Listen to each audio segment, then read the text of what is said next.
Assalamualaikum warahmatullahi wabarakatuh. Selamat pagi, siang, sore, dan malam kepada Pak Wahyu Haji dan teman-teman semua. Di sini kami akan menjelaskan mengenai atomic force microscopy atau AFM. Next.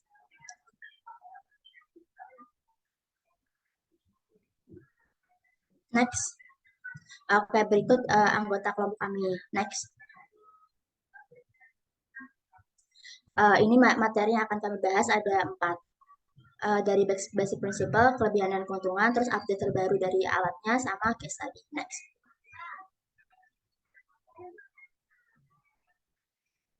Sebelum kita bahas lebih lanjut, kita harus tahu dulu yang sebenarnya AFM itu apa sih. Jadi AFM adalah salah satu jenis metode pengamatan yang memanfaatkan gaya atom antara probe dan juga permukaan sampel. Next.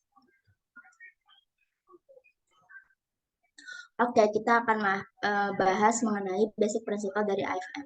Next. Oke, jadi AFM itu merupakan salah satu teknik yang digunakan untuk memetakan topografi dan juga mempelajari sifat material dalam skala nano, di mana itu nanti bakal ada probing tip di salah satu ujung cantilever. Nah, di AFM ini bakal ada interaksi antara sampel dengan tipnya, yaitu attraction sama repulsion.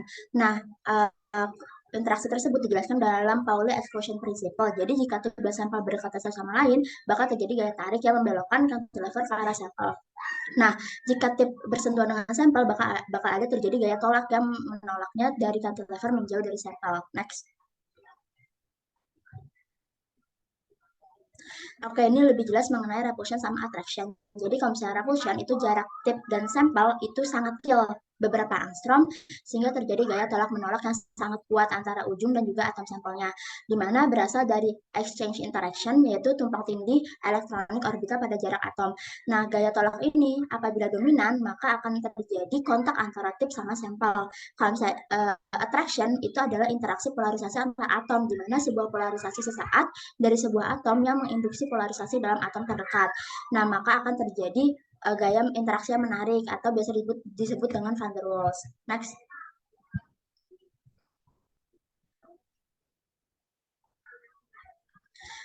Untuk konsep lebih lanjutnya, di mana dalam AFM itu akan ada sistem cantilever yang bertindak sebagai sensor gaya, di mana cantilever ini bakal terdiri dari berbagai bentuk tergantung sama jenis pengukurannya. Terus nanti akan ada sinar laser yang akan mendeteksi defleksi, di mana sinar laser yang datang dipantulkan dari permukaan cantilever. Setiap defleksi akan menyebabkan perubahan arah sinar yang dipantulkan. Lalu ada detektor defleksi resolusi tinggi untuk mendaftarkan perubahan defleksi yang terjadi baik besar maupun kecil. Lalu ada feedback loop control, yaitu untuk mengontrol defleksi cantilever agar dapat mempertahankan set point yang sudah ditentukan sebelumnya. Lalu ada piezoelectric acceleration scanner, di mana itu bertanggung jawab atas pergerakan antara tip dan juga sampel di arah X, Y, dan Z. Next.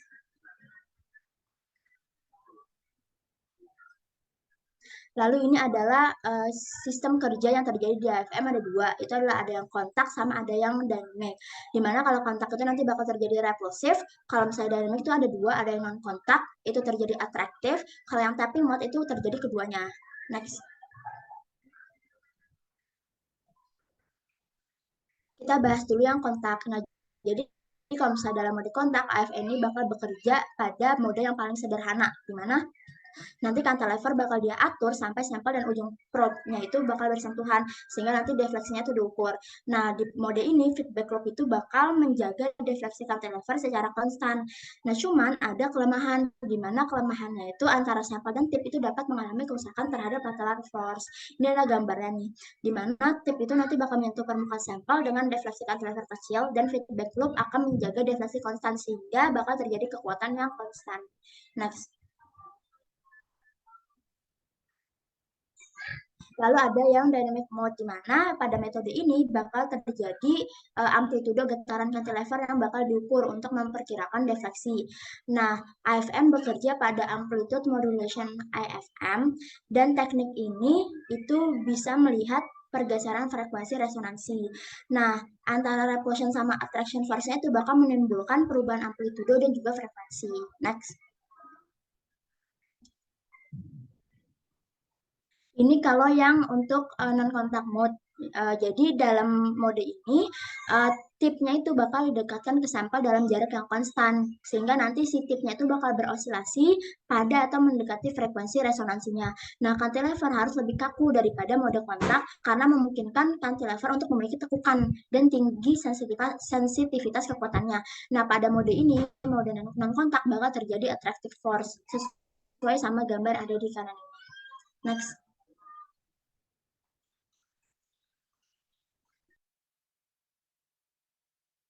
Selanjutnya itu adalah tapping mode, di mana pada metode ini nanti cantilever bakal berosilasi pada frekuensi resonansi, tetapi pada kontak yang intermittent, di mana tidak seperti dalam mode non kontak sebelumnya yang tidak ada kontak sama sekali. Nah, getaran nanti bakal diatur pada resonansi frekuensi dengan amplitudo yang tetap. Kalau misalnya amplitudenya itu kecil, bakal terjadi attractive force. Kalau amplitudenya itu besar, bakal terjadi repulsive force. Seperti gambar yang di kanan ini, jadi cantilever itu bakal berosilasi, sinyal keluaran fotodetektor bakal dianalisis untuk mendapatkan amplitudo dan fase dari osilasi cantilever. Nah, nanti akan ada feedback loop yang menjaga amplitudo osilasinya itu tetap konstan.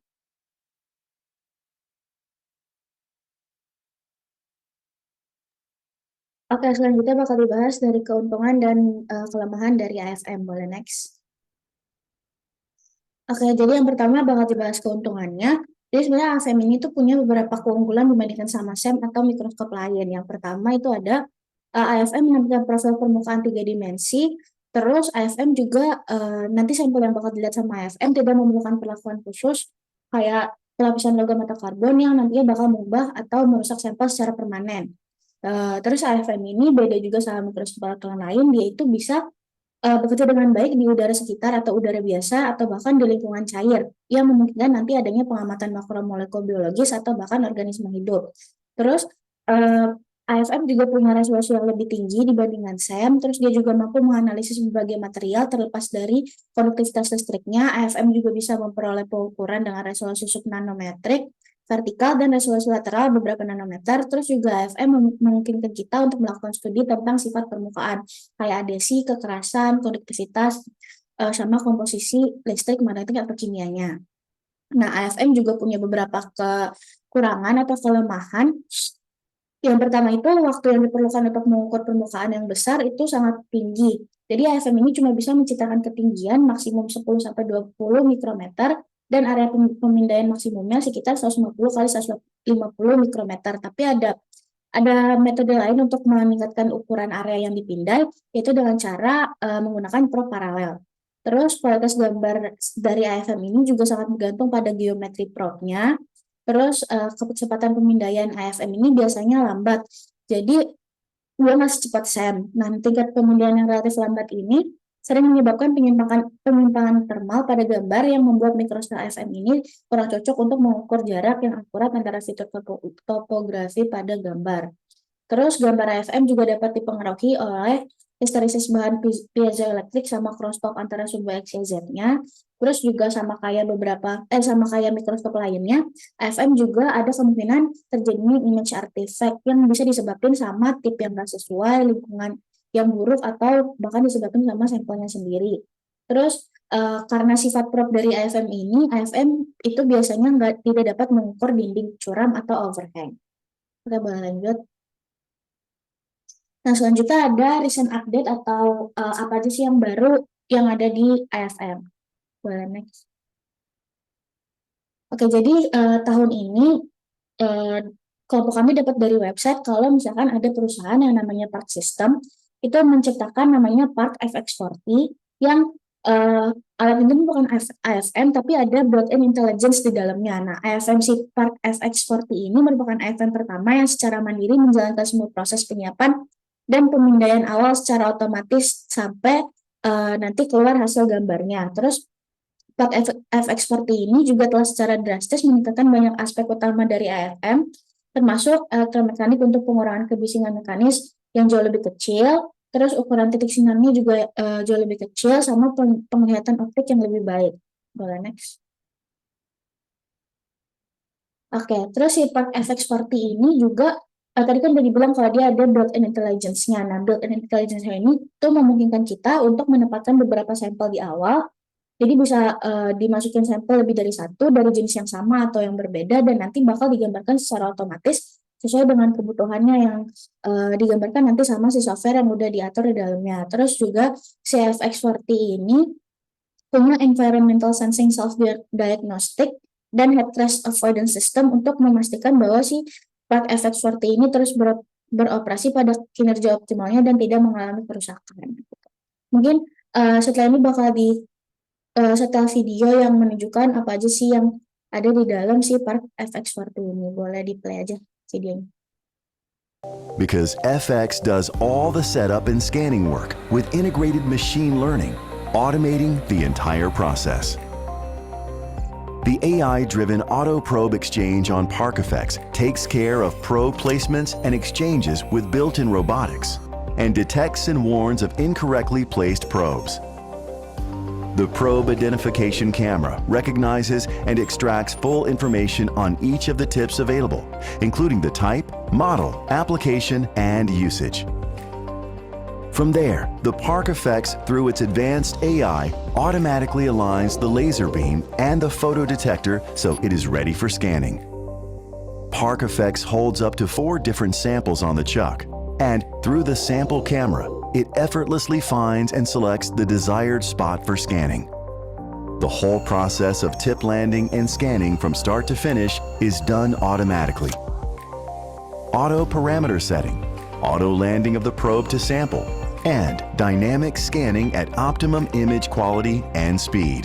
The entire electromechanical system in ParkFX has been redesigned to drastically reduce the noise beyond previous limits, ensuring nanoscale scanning at the highest resolution and accuracy. Oke, mungkin buat video lengkapnya nanti bisa dilihat di PPT-nya. Kasih boleh lanjut. Because FX. Baik, perkenalkan kembali, saya Zidane Ramadan dan pada kesempatan kali ini saya akan menjelaskan tentang bagian 4 yaitu case study. Oke, kita lanjut ke judul dari jurnal yang digunakan ya. Jurnal yang udah digunakan itu jurnal yang kami gunakan adalah dari Nano Express Atomic Force Microscopy Analysis of Nanoparticle in Non-Ideal Condition. Oke, ini untuk latar belakang, tujuan dan metodologinya. Nah, ini ada contoh nanopartikel. Nanopartikel tuh banyak digunakan banget ya di berbagai macam bidang ilmu, tapi sebenarnya untuk mengukur dari nanopartikel ini tuh banyak banget caranya. Ada pakai metode elektrokimia, ada yang pakai AFM juga dan lain-lain. Tapi analisis itu dapat berubah-ubah karena kondisi yang tidak ideal. Nah, bagaimana caranya kita biar bikin hasil analisis itu nggak berubah-ubah dengan menempatkan nanopartikel di permukaan datar. Ukuran nanopartikel dapat dengan mudah diidentifikasi dengan probe pada AFM. Jadi kalau kita naruh si nanopartikel ini di permukaan yang datar, terus kita pakein probe yang ada di AFM, itu hasilnya bakal lebih akurat daripada pakai metode yang lain. Nah, terus nih alasan dipakai AFM tuh banyak studi yang sudah membahas tentang interaksi probe pada AFM dengan nanopartikel. Sama juga dengan algoritma pada AFM banyak data yang dapat ditentukan seperti particle agglomeration dan self ordering. Terus tujuan dari penelitian kali ini tuh adalah membahas tentang pengaruh kekasaran substrat dan aglomerasi partikel dengan analisis statistik dari nanopartikel. Nih berikutnya ada experimental arrangementnya. Si AFM itu bakal ada 2 mode, yaitu kontak sama non kontak, sama nanti image yang dihasilkan tuh bakal 500 kali 500 pixel sampai 1000 kali 1000 pixel. Terus sebelum pengujian, sampel akan diberikan spin off coating dengan alkohol kalau nggak salah. Habis itu gambar sampel merupakan hasil dari analisis menggunakan AFM dengan algoritma yang digunakan. Nah ini selanjutnya bakal jelaskan algoritma yang digunakan. Algoritma yang digunakan tuh berdasarkan persamaan Gaussian yang udah dimodifikasi sedemikian rupa. Terus data modelingnya secara umum dibagi jadi 4. Modeling of rough surface, simulasi dari posisi partikel, tip sample convolution, sama analisis statikal. Terus ini ada skema dari gimana tadi cara kita buat memperoleh gambar yang di sini. Nih kalau yang titik-titik ini merupakan arah gerak dari probe-nya. Terus juga algoritma buat skema ini dibagi jadi 3 lagi. Ada algorithm based on nanoparticle projection on the XY plane, algorithm based on nanoparticle height, sama algorithm based on statistical analysis.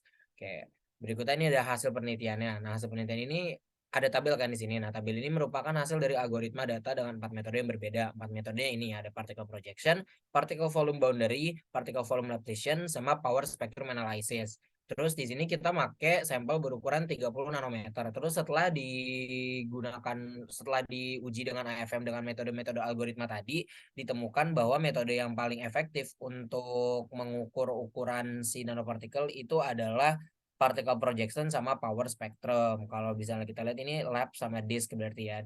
Salah. Iya, lab sama disk. Lab sama disk ini hasilnya yang paling akurat kalau misalnya kita lihat meannya. Itu berikutnya bakal dijelasin oleh teman saya. Oke, yang terakhir itu ada kesimpulan dari jurnal ini.